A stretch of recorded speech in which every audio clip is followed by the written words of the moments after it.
تنزيل من رب العالمين.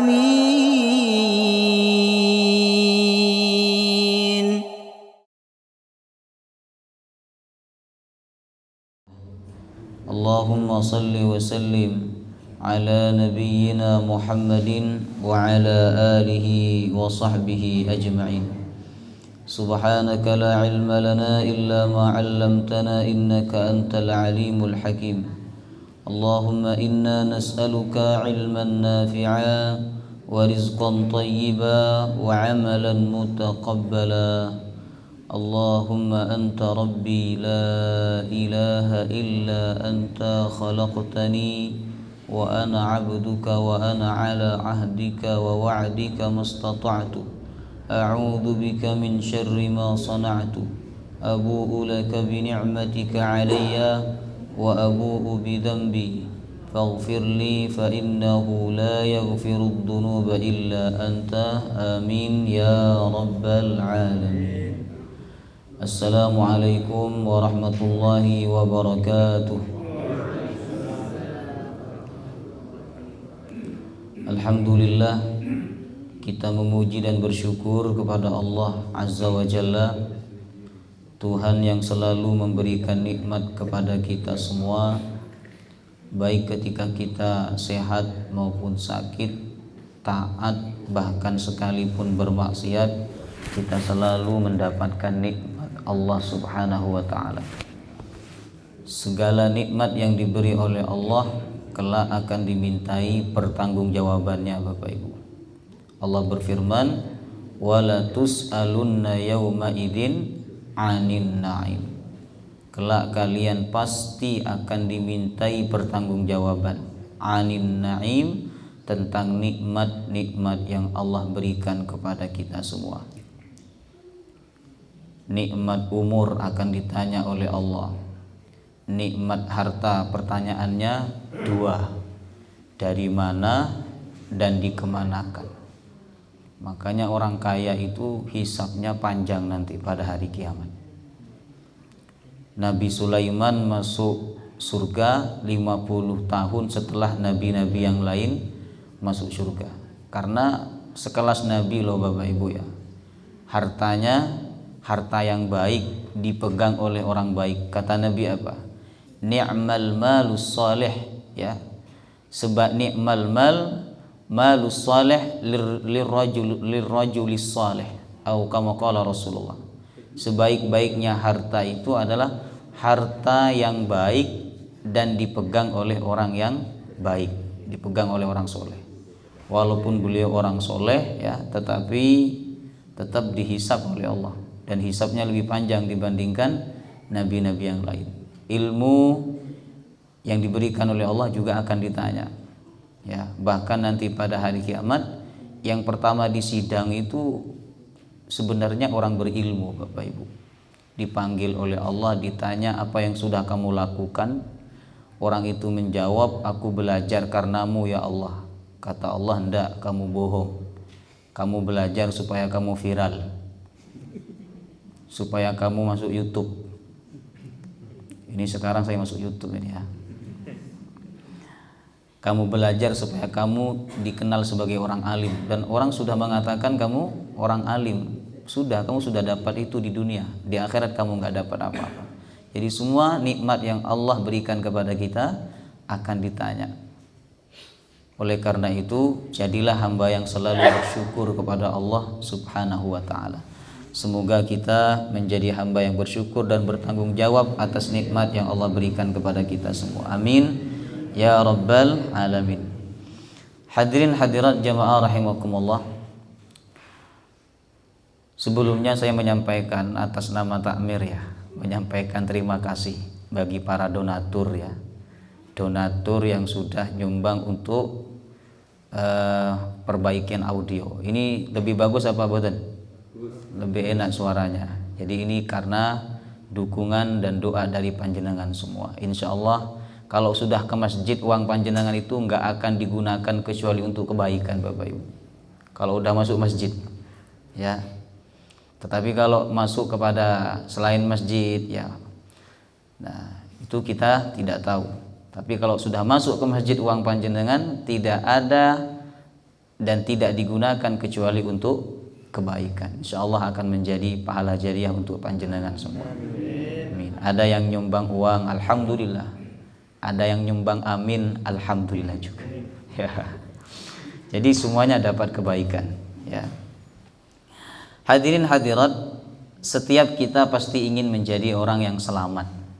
Selamat dunia dan selamat di akhirat. Itu cita-cita kita sebagai orang beriman. Sehingga Allah mengajarkan doa kepada kita meminta kebaikan dunia, kebaikan di akhirat dan selamat dari azab neraka. Rabbana atina fid dunya hasanah wa fil akhirati hasanah wa qina adzabannar. Saking pentingnya selamat itu Bapak Ibu, sampai ada doa yang diberi nama doa selamat, ya. Enggak tahu itu siapa yang membuat doa itu. Yang jelas doa itu bukan dari Nabi SAW.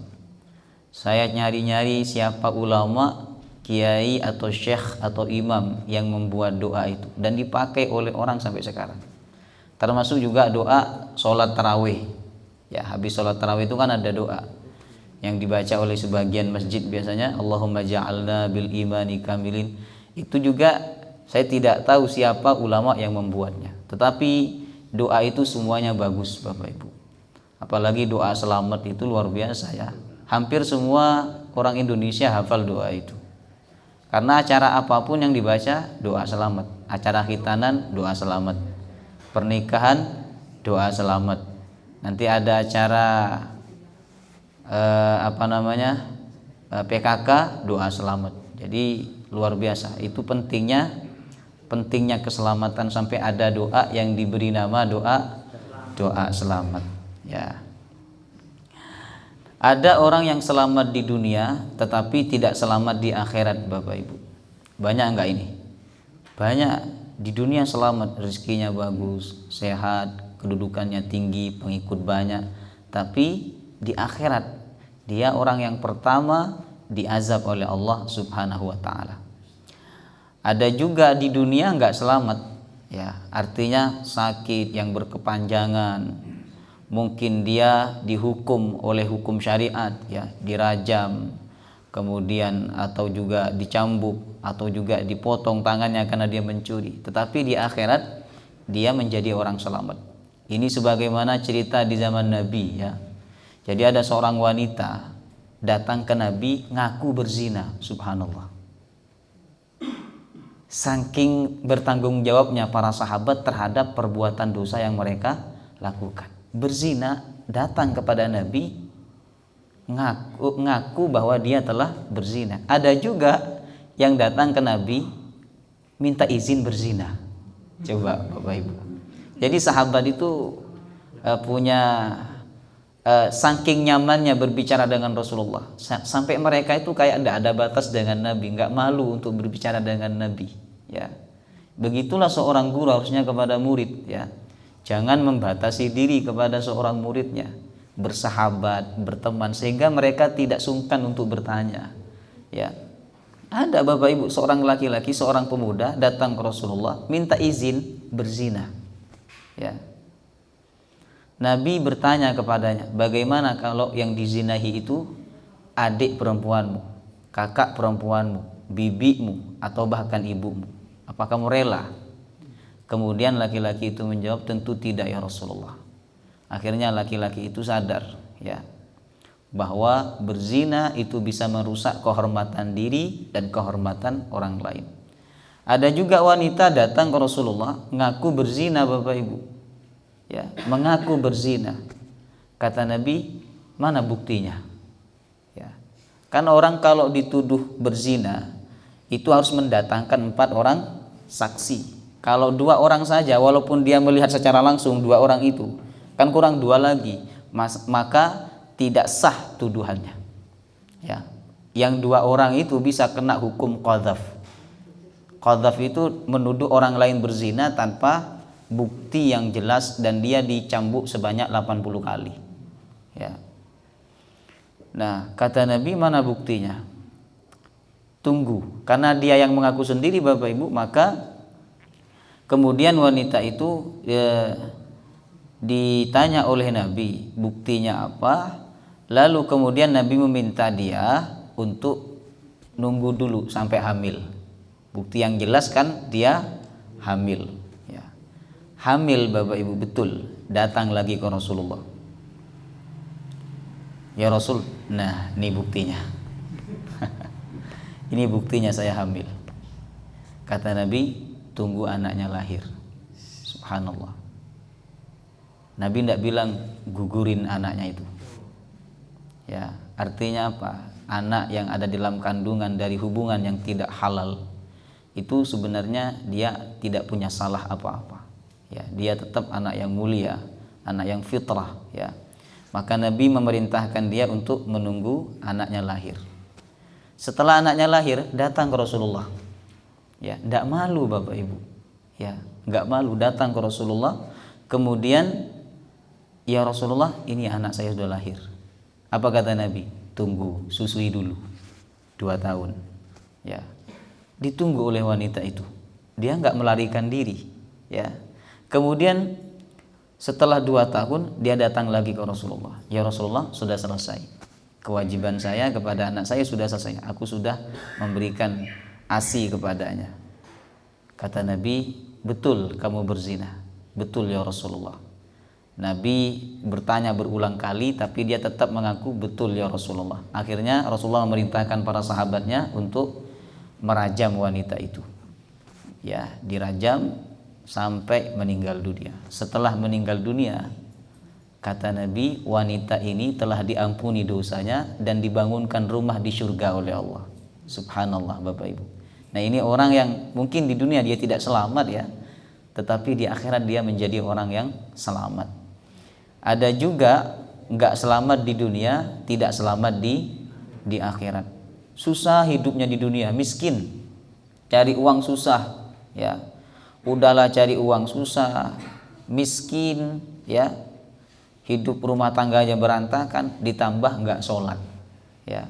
Saya kadang kalau ketemu dengan, mohon maaf tukang bangunan, ya, kuli-kuli bangunan itu, saya ajak sholat, monggo Pak sholat. Enggak biasa sholat Ustadz katanya. Kapan biasanya? Ya ketawa dia. Artinya apa? Saya berpikir, ya Allah, orang ini susah banget cari uang, ya, berpanas-panasan, mengeluarkan tenaga yang ekstra, ya, ditambah lagi tidak sholat. Nah, ini kan orang yang tidak selamat di dunia, tidak selamat juga di akhirat Bapak Ibu, kalau dia tidak bertaubat kepada Allah. Yang ideal itu apa? Selamat di dunia dan selamat di akhirat. Ini yang ideal. Selamat di dunia dan selamat di akhirat. Itulah yang kita minta di dalam doa sapu jagat. Rabbana atina fid dunya hasanah wa fil akhirati hasanah wa qina adzabannar. Nah, makanya doa yang paling banyak dibaca Nabi itu ya doa sapu jagat. Yang paling banyak. Sahabat Anas bin Malik, kalau ada orang minta doa kepada beliau, yang dibaca doa itu. Rabbana atina fid dunya hasanah wa fil akhirati hasanah wa qina adzabannar. Maka kapan-kapan kalau ada orang minta doa, ya doa itu aja. Rabbana atina fid dunya hasanah wa fil akhirati hasanah wa qina adzabannar. Hafal semua kan? Nah, jadi jangan takut kalau dimintai doa sama orang. Ya. Kadang kita nyebut bahasa Arab walaupun enggak doa, itulah dianggap doa sama orang. Karena enggak paham. Ya. Nah, berkaitan dengan keselamatan Bapak Ibu, Rasulullah menyebutkan dalam hadis yang sahih riwayat Imam At-Tirmizi tentang 3 kunci keselamatan. Jadi kalau kita ingin selamat dunia dan akhirat, nah, amalkanlah 3 perkara ini. Insya Allah kita akan menjadi orang yang selamat. An Uqbah bin Amir radhiyallahu an, dari Uqbah bin Amir radhiyallahu an, qala, dia berkata, qultu, aku bertanya, kata dia. Uqbah bin Amir bertanya kepada Rasulullah. Dan itu memang adab ketika bertemu dengan ulama, orang berilmu, ya, adabnya apa? Kalau ndak minta doa, minta ilmu. Bukan minta tanda tangan, bukan minta foto, ya. Sekarang ulama hanya diambil gambarnya saja. Kalau meninggal baru menangis. Saya turut berduka cita, bersedih, nangis. Tapi ketika masih hidup disia-siakan. Nah, ini orang yang salah bersikap kepada para ulama. Ya. Sahabat betul-betul memanfaatkan momentum ketika mereka bersama Rasulullah. Nah, Uqbah bin Amir ketika sedang bersama Rasulullah, dia bertanya, "Ya Rasulullah, man najatu?" Wahai Rasulullah, apa itu keselamatan? Kunci keselamatan itu seperti apa ya Rasul? Sahabat itu bertanya untuk diamalkan. Sekarang orang banyak bertanya di majelis ilmu tapi hanya basa-basi. Ada juga yang parah Bapak Ibu, bertanya untuk ngetes ustadznya. Ustadznya dites. Ya, itu enggak boleh ya. Ngetes ustadz itu enggak boleh. Ilmunya ustadz itu terbatas. Bisa jadi yang panjenengan tanyakan ustadznya tahu, bisa jadi ustadznya juga tidak tahu Bapak Ibu. Maka jangan ngetes ustadz. Wa ma utitu minal ilmi illa qalila. Kalian tidak diberikan ilmu oleh Allah kecuali sedikit. Ya. Kalau panjenengan ingin menguji, ya, maka Allah yang berhak, Allah yang Maha mengetahui segala-galanya. Nah, sahabat bertanya untuk diamalkan. Maka pertanyaan yang paling baik itu di majelis ilmu adalah panjenengan bertanya untuk diamalkan. Kata dia, "Ya Rasulullah, apa kunci keselamatan itu?" Nabi menyebutkan 3. Yang pertama, amsik alaika lisanak. Tahanlah lisanmu. Artinya jangan banyak bicara. Ini Ustadz susah mengamalkan ini. Karena Ustadz harus banyak bicara. Bagaimana ada pengajian kalau Ustadznya nggak bicara, diam semua, ya. Jadi pakai pengajian ruhani. Pengajian ruhani. Amsik alaika lisanak, tahan lisanmu. Kadang ada orang bisa, mohon maaf Bapak Ibu, bisa menahan lapar, bisa menahan haus, tapi nggak bisa menahan lisan. Ya. Itu masalah. Yang kedua, wal yasa'ka baituka. Wal yasa'ka baituka. Jadikanlah rumahmu terasa luas olehmu. Bukan meluaskan bangunan rumah, boten. Tetapi tenang di dalam rumah, anteng, enggak banyak keluyuran. Ya. Ustadz kok keluyuran? Ya saja jadwal saya di luar Bapak Ibu. Ya. Tidak banyak keluyuran, apalagi di luar sekarang zaman fitnah Bapak Ibu. Kita melihat maksiat di luar itu sangat mudah, ya. Banyak wanita yang menggunakan pakaian yang membuka aurat. Jadi aman sekarang ini memang tenang, anteng di dalam rumah. Di dalam rumah kita bisa melakukan hal-hal yang bermanfaat, mengerjakan tugas bagi yang kuliah, ya. Kemudian membantu keperluan istri, membantu tugas-tugas istri di rumah. Itu senang loh Bapak Ibu, bapak-bapak ya. Kalau panjenengan bantu istri itu senang luar biasa mereka. Betul lah ibu-ibu? Kalau suami bantu nyucikan piring, kemudian nyuci baju, ngepel rumah, senang enggak panjenengan? Senang, ya. Lebih senang mana, dikasih uang apa dibantu? Iya, itu kalau udah. Kemudian yang ketiga, wabki ala khati'atik, tangisilah dosamu.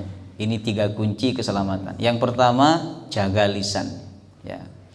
Menjaga lisan ini Rasulullah sangat serius menekankan umatnya untuk menjaga lisan. Sampai ketika ada sahabat minta nasihat ke Rasulullah sama Nabi, lisannya Nabi itu dipegang sebagai bentuk keseriusan. Kata dia, "Ya Rasulullah, ma akhafu ma takhafu alayya." Wahai Rasulullah, aku paling takut yang kamu takutkan. Yang kamu paling takutkan itu juga aku paling takutkan ya Rasulullah. Nah, maka kata Nabi, fa akhadha bi lisani nafsihi thumma qala hadza. Nabi memegang lisannya sendiri, dipegang oleh Nabi. Lalu Nabi berkata, hadza, ini yang paling aku takutkan. Bukan kemiskinan, bukan tidak punya pengikut, bukan tidak punya kedudukan, tetapi ini yang paling aku takutkan. Sambil Nabi memegang lidahnya. Artinya Nabi sangat serius menekankan umatnya untuk menjaga menjaga lisan Bapak Ibu, ya, untuk menahan lisannya. Kemudian hadis yang kedua yaitu hadis dari sahabat Mu'adz bin Jabal, bahwa Rasulullah berkata, ala ukhbiruka bimalaki dzalika kulli, maukah aku tunjukkan kunci segala kebaikan? Sahabat Mu'adz menjawab, bala ya Nabi Allah, tentu wahai Nabi Allah. Nabi memegang lisannya sendiri, lalu Nabi berkata, kuffa alaika hadza, jaga ini ya, kata Nabi, jaga ini. Sahabat Mu'adz bertanya, wahai Rasulullah, apakah manusia itu akan diazab karena lisannya? Kata Nabi, nanti di akhirat banyak manusia disungkurkan ke dalam neraka karena buah dari lisannya. Nah, ini menunjukkan pentingnya menjaga lisan Bapak Ibu. Bagaimana cara menjaga lisan kita? Yang pertama, berdoa kepada Allah, minta lisan yang lurus, ya. Berdoa kepada Allah, minta lisanan shadiqah, lisan yang lurus. Karena kalau lisan kita lurus, iman kita akan lurus Bapak Ibu. Sebagaimana sabda Nabi dalam hadis riwayat Imam Ahmad, la yastaqimu imanu 'abdin hatta yastaqima qalbuhu. Tidak lurus iman seseorang sampai hatinya lurus. Dan hatinya tidak akan lurus hatta yastaqima lisanuhu, sampai lisannya lurus, ya. Bahkan dalam hadis riwayat Imam At-Tirmizi, setiap pagi, ya. Jadi waktu pagi begini, ketika kita bangun tidur, itu seluruh anggota badan berkhutbah kepada lisan. Seluruhnya, kulit, mata, kaki, tangan, semuanya Bapak Ibu. Apa yang mereka katakan kepada lisan? Ittaqillaha fina fa innama nahnu bika. Bertakwalah kepada Allah untuk kami. Fa innama nahnu bika, karena kami ini tergantung kepada kamu wahai lisan. Fa in istaqamta istaqamna wa in i'wajajta i'wajajna. Kalau kamu lurus, kami akan lurus. Tetapi kalau kamu bengkok, kami pun juga akan bengkok. Setiap pagi mereka seperti itu kepada lisan. Ittaqillaha fina fa innama nahnu bika. Hanya saja kita tidak mendengarkan ucapan mereka. Ini saking pentingnya menjaga lisan. Maka untuk menjaga lisan, pertama berdoa kepada Allah, mohon lisan yang lurus. Yang kedua, menyadari bahwa setiap ucapan kita dicatat oleh malaikat. Kalau panjenengan punya diare kehidupan, ya, jadi setiap berucap dicatat, itu pasti panjenengan akan hati-hati, karena panjenengan tidak ingin besok hari membuka catatan itu banyak ucapan yang jelek. Nah, maka kita harus sadar bahwa setiap ucapan kita dicatat. Ma yalfidhu min qawlin illa ladaihi raqibun atid.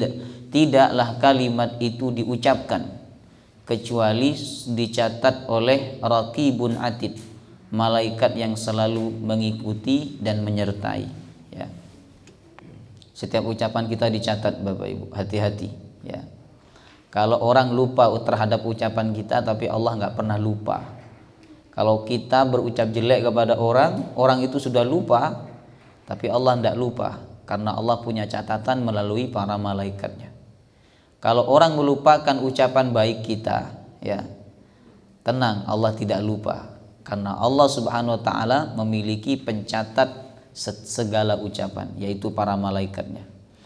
Kemudian yang ketiga, berpikir terlebih dahulu sebelum berucap. Ini penting Bapak Ibu. Jangan asal berucap. Kita harus berpikir terlebih dahulu sebelum berucap. Kata Nabi, "Wala takallam bikalamin ta'tadhiru minhu ghadan." Janganlah kamu berbicara yang membuat kamu menyesal di kemudian hari, yakni di hari kiamat.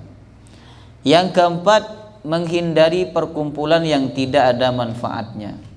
Orang kalau banyak berkumpul pasti banyak bicara, itu sudah otomatis, ya. Banyak berkumpul, banyak bicara. Banyak bicara itu akan mudah untuk tergelincir dalam dosa. Kadang nggak ada tema dalam perkumpulan itu udah selesai semua dibahas. Masa SD udah selesai, SMP sudah, SMA sudah, masa kuliah, cucu, anak sudah dibahas semua. Ujung-ujungnya apa? Bahas orang lain, ya. Bahas tetangga, bahas keburukan-keburukan orang, ya. Nah, ini bahayanya kalau kita berkumpul yang tidak ada manfaatnya, Bapak Ibu, ya. Kemudian yang kelima, cara menjaga lisan ini yang paling efektif, ya, yang paling ampuh. Lebih banyak diam dibandingkan berbicara. Diam, ya, itu yang paling aman. Kata Nabi, man somata najah. Siapa yang diam, dia pasti selamat.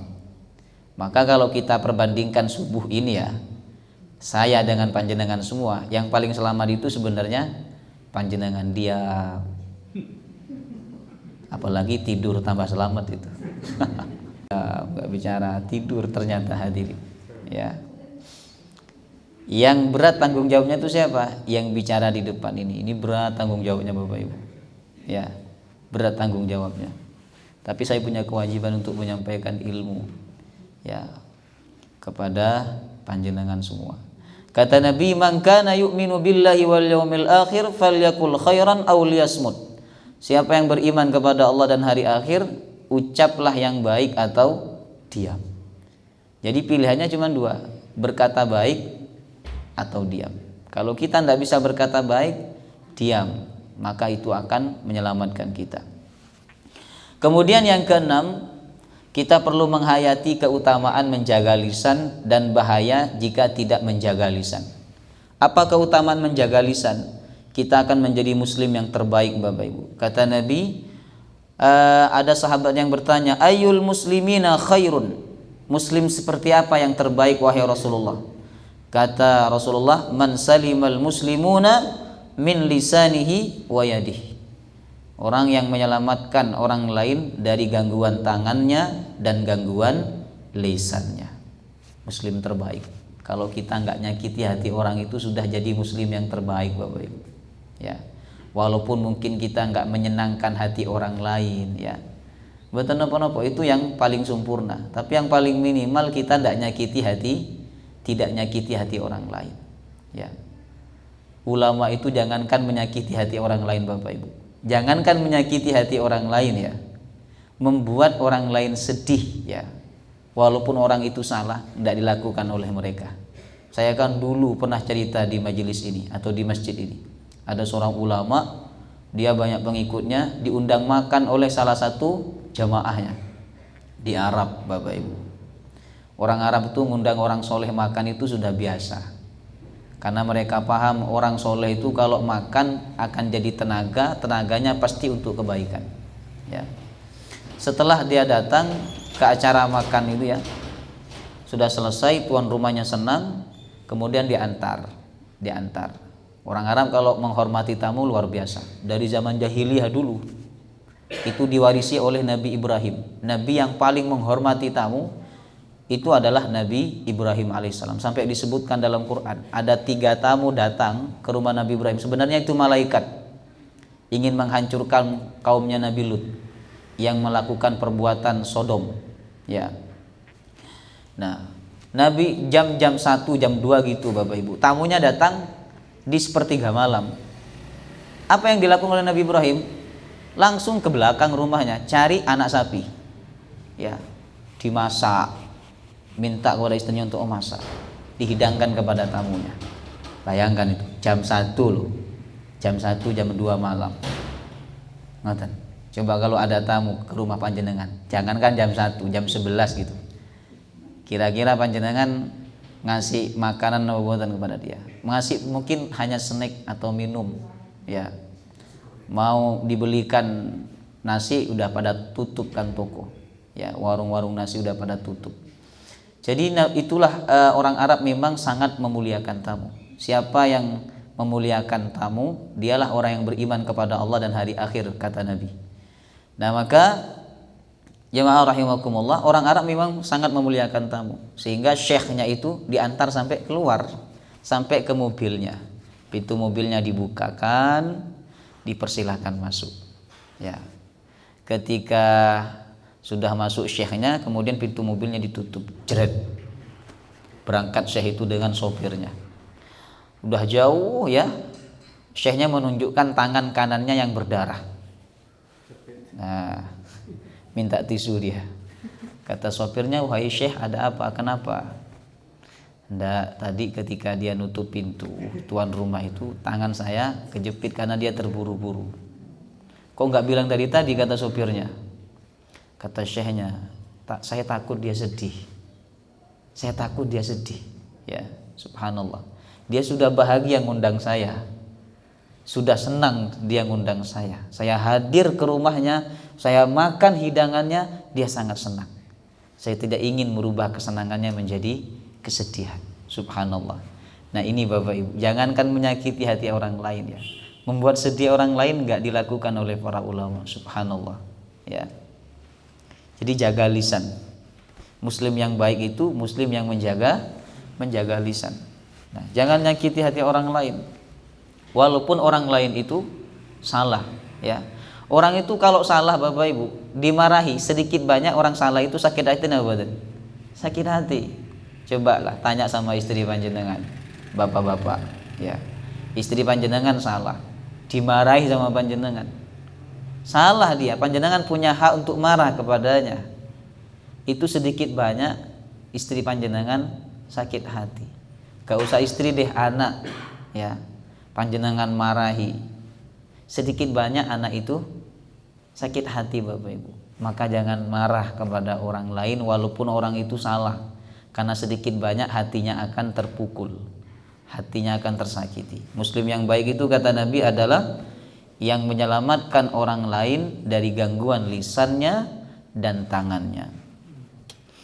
Kemudian keuntungan menjaga lisan yang kedua adalah akan menjadi muslim yang selamat sebagaimana hadis yang kita bahas pagi hari ini. Kemudian dijamin surga oleh Rasulullah. Kata Nabi, man yatmanna lima baina lihyaihi wa ma baina rijlaihi atman lahul jannah.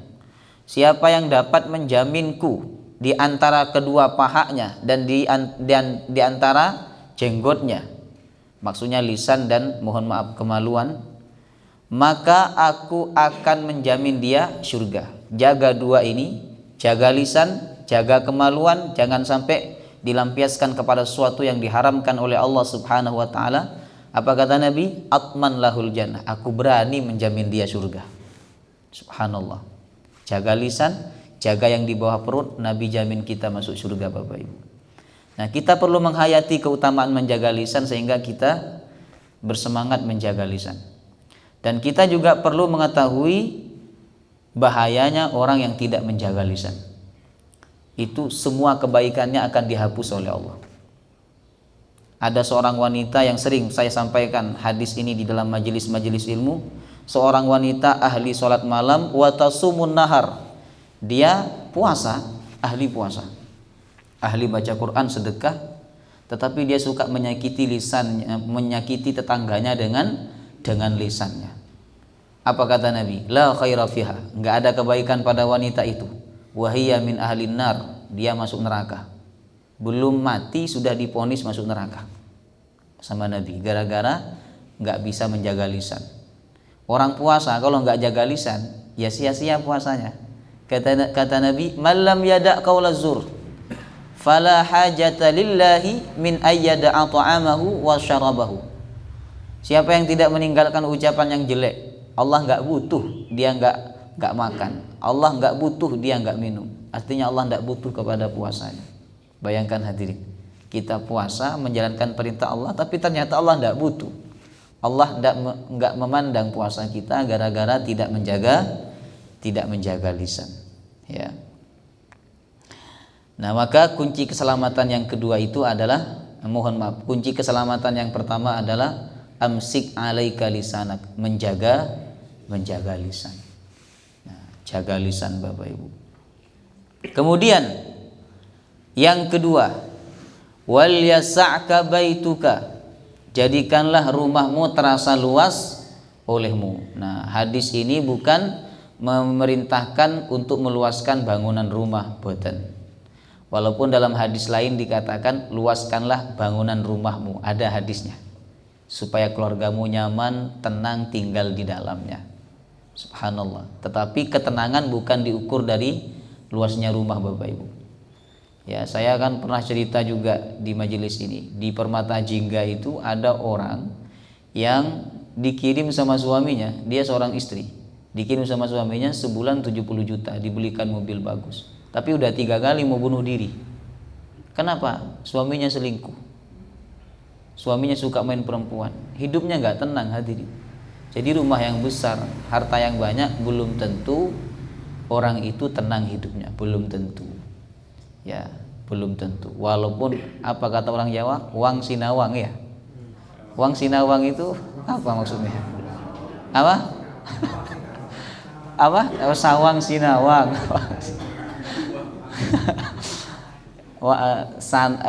Sawang sinawang. Ya. Jemaah rahimakumullah. Jadi kata Nabi, kunci keselamatan itu bukan ketika kita meluaskan bangunan rumah, tetapi ketika kita menjadikan rumah itu terasa luas. Artinya kita nyaman di dalam rumah. Nah, maka ibu-ibu tugas panjenengan membuat suami nyaman di rumah. Itu tugas panjenengan ibu-ibu. Membuat suami nyaman di rumah, ya.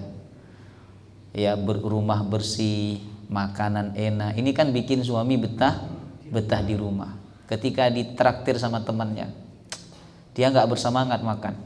Kenapa? Karena di rumah makanannya lebih nikmat, lebih nyaman. Diajak ke warung sama temannya, nggak mau dia. Maunya apa? Masakan istri, karena dimasak dengan cinta. Ya, nggak mau. Ya, tapi ada orang ya nggak mau makan di rumah. Kenapa nggak mau makan di rumah? Gak enak. Masakannya nggak enak, terlalu asin, kadang hambar, ya. Jadi nggak ada takarannya. Nah, maka jadikan rumah terasa luas, artinya tenang di dalam rumah. Kalau kita tenang di dalam rumah, Bapak Ibu, nggak banyak keluyuran, ya itu banyak hal bermanfaat, apalagi di bulan Ramadan ini ya. Kalau tenang di rumah itu panjenengan bisa banyak ngaji, bisa mengajari cucu, mengajari anak, ya. Kemudian bisa interaksi dengan istri. Cuman kadang ada orang kebanyakan di rumah akhirnya banyak bertengkar dengan istrinya. Ya. Itu juga ada, hadirin, ya. Tapi hal yang wajar lah, sering bertemu itu pasti ada sesuatu yang tidak nyaman, ya. Itu hal yang wajar. Apalagi wanita, memang fitrahnya di rumah, kata Nabi, waqarna fi buyutikunna wala tabarrajna tabarrujal jahiliyatil ula. Tetaplah kalian di rumah-rumah kalian. Makanya wanita kalau keluar rumah ada hukum yang harus dia ikuti supaya keluarnya tidak dosa. Ibu-ibu kalau panjenengan keluar rumah ada aturan yang harus panjenengan penuhi supaya tidak berdosa. Minimal itu 2 lah, minimal 2. Pertama, izin suami, ya. Kadang ada wanita izin setelah sampai ke tempat, udah di Mega Mall, sudah di pasar baru izin, Pak izin ya saya di Mega Mall. Kata ayahnya sudah berangkat lah, sudah, ya mau nggak mau diizinkan, ya. Jadi yang betul itu izin sebelum berangkat, Bapak Ibu. Ibu-ibu izin. Walaupun suami panjenengan sudah tua tetap izin, ya. Tetap izin walaupun sudah tua. Kadang udah tua udah paham lah. Enggak, itu kewajiban seorang istri kepada suami bukan hanya ketika dia masih muda, tapi ketika tua pun kewajiban itu tetap melekat. Ya, izin, mau keluar rumah izin dulu sama suami. Kemudian jangan bersolek. Kata Allah, wala tabarrujna tabarrujal jahiliyatil ula. Jangan kalian tabarruj. Ya, tabarruj itu artinya menampakkan sesuatu untuk diperhatikan oleh laki-laki, menampakkan gelang, ya. Sampai bunyi kerincing-kerincing. Kalau nunjuk itu sampai disingkap atau diangkat lengan tangan, bajunya. Ya, supaya gelangnya kelihatan. Nah, itu termasuk perbuatan tabarruj. Nah, maka yang selamat itu orang yang tenang di rumah itu selamat, Bapak Ibu. Selamat, ya, selamat dari fitnah mata, selamat dari perkumpulan dan sebagainya, ya. perkumpulan yang tidak ada manfaatnya. Kemudian jemaah rahimakumullah, waktu juga tidak terbuang sia-sia kalau di dalam rumah, ya. Tetapi sekarang orang banyak di dalam rumah, waktunya terbuang sia-sia. Ngapain di rumah? Main HP. Ya. Anak sekarang ini Bapak Ibu lebih senang di rumah dibandingkan di luar rumah. Betul enggak? Anak sekarang, zaman sekarang. Mereka kalau dulu kan anak-anak keluar main, bertemu dengan, sifat sosialnya sangat luar biasa. Nah, sekarang anak-anak lebih senang di rumah. Ya, main HP dan sebagainya. Kemudian yang ketiga jemaah rahimakumullah. Yang ketiga kunci keselamatan itu wabaki ala khati'atik. Wabaki ala khati'atik. Tangisilah dosa-dosamu. Nah, pernah enggak kita ini nangisi dosa-dosa kita? Jangan-jangan kita hanya nangisi masalah kita ini. Masalah dunia, masalah hutang, masalah keluarga dan sebagainya, ya. Masalah penyakit kita nangis minta kepada Allah, ya Allah sembuhkan ya Allah. Tapi masalah dosa pernah enggak kita nangis kepada Allah? Coba kita bayangkan Bapak Ibu. Dalam setahun ini berapa kali kita nangis karena takut dosa, karena dosa itu kita diazab oleh Allah. Nah, ini perlu kita muhasabah Bapak Ibu. Khususnya untuk saya sendiri, kita semua, kita perlu muhasabah. Kita perlu duduk sendiri, memaksa mata ini, menangis karena takut kepada Allah Subhanahu wa taala. Ya. Kata Nabi, ainani la tamassuhuman nar. Ada dua mata yang tidak disentuh oleh api neraka. Ainun batat fi sabilillah. Mata yang tidak tidur karena mendekatkan diri kepada Allah. Pengajian ngantuk siapa enggak yang enggak ngantuk? Saya ini ngantuk Bapak Ibu. Tapi kalau ditahan, itulah mata yang enggak akan disentuh oleh api neraka. Ngaji itu sampai gini, ditahan sama dia. Karena malu duduk paling depan soalnya. Malu yang mau tidur, ya. Biasanya kalau duduk di tiang tidur dia. Sandar di tiang itu nunduk tidur. Tapi karena duduk di depan nggak berani tidur, malu, ya, ditahan, ya. Nah, mata yang seperti itu akan tidak akan disentuh oleh api neraka, subhanallah, ya. Tapi kalau di awal pengajian sudah tidur, ya. Tetapi yang tidak dikuasai ngantuk dan tidur itu kan hanya Allah. La ta'khudhuhu sinatu wa la naum. Itu dalilnya orang yang tidur di pengajian, ya. Nah, maka yang kedua kata Nabi, mata yang tidak akan disentuh oleh api neraka itu adalah ainun bakat min khasyatillah. Mata yang menangis karena takut kepada Allah Subhanahu wa taala. Maka kita perlu betul Bapak Ibu duduk sendiri menangis. Enggak ada anak kita di situ, enggak ada istri, enggak ada suami, pokoknya sendiri panjenengan tenang bersama Allah. Itu amalan ulama-ulama salaf. Innal ladzina yakhshawna rabbahum bil ghaibi lahum maghfiratu wa ajrun kabir. Orang yang takut kepada Allah bil ghaibi ketika sendiri takut kepada Allah, maka bagi mereka pahala yang besar dan ampunan Allah Subhanahu wa taala. Duduk sendiri, kalau kita merasa banyak dosa, baca sayyidul istighfar. Allahumma anta rabbi la ilaha illa anta khalaqtani wa ana abduka wa ana ala ahdika wa wa'dika mastata'tu. A'udzu bika min syarri ma sana'tu. Abu'u laka bi ni'matika 'alayya wa abu'u bi dzambi faghfirli fa innahu la yaghfirudz dzunuba illa anta. Panjenengan bayangkan maknanya. Ya Allah, Engkau adalah Tuhanku. Tidak ada Tuhan selain Engkau ya Allah. Engkaulah yang menciptakan aku. Aku adalah hamba-Mu yang hina. Aku akan berusaha mengikuti perintah-Mu semampu yang aku dapat lakukan. Ya Allah, aku berlindung dari keburukan, dari dosa yang aku lakukan.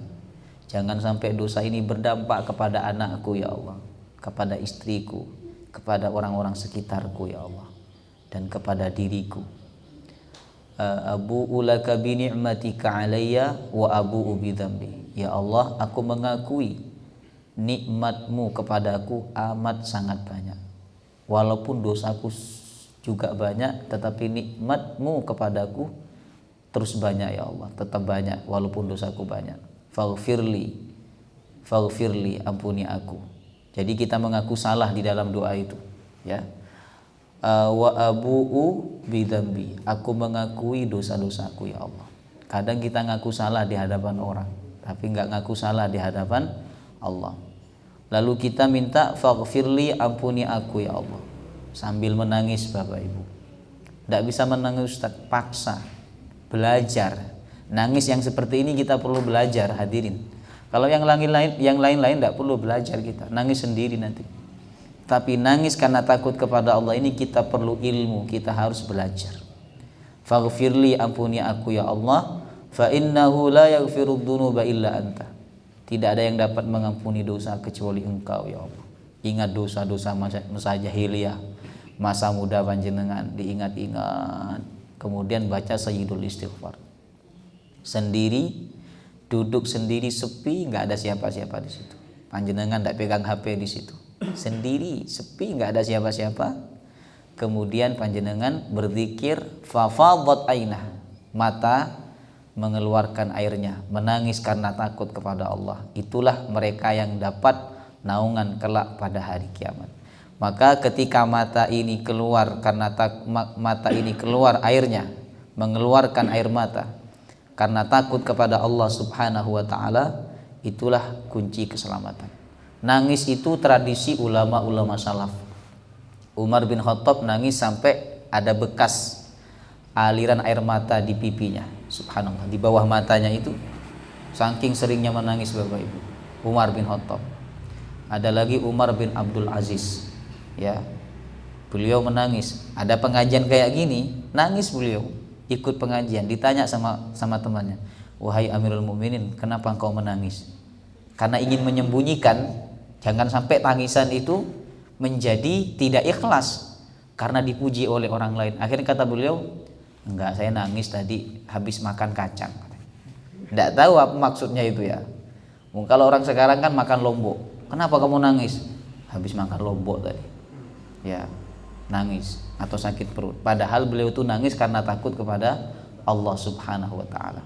Ada juga namanya Abdullah bin Amr, nangis di dalam kamarnya, dikunci pintu kamarnya, nangis sejadi-jadinya sampai dia sakit, ya. Jadi tangisi dosa-dosa kita, maka kita akan selamat ya di akhirat nanti. Itulah 3 perkara yang dapat menyelamatkan kita Bapak Ibu. Yang pertama jaga lisan, yang kedua tenang di rumah, yang ketiga menangisi dosa-dosa kita. Wallahu taala alam bisawab. Nah, kita buka tanya jawab dulu. Silakan ibu-ibu yang mau bertanya. Ibu ada yang mau tanya tadi? Silakan. Iya.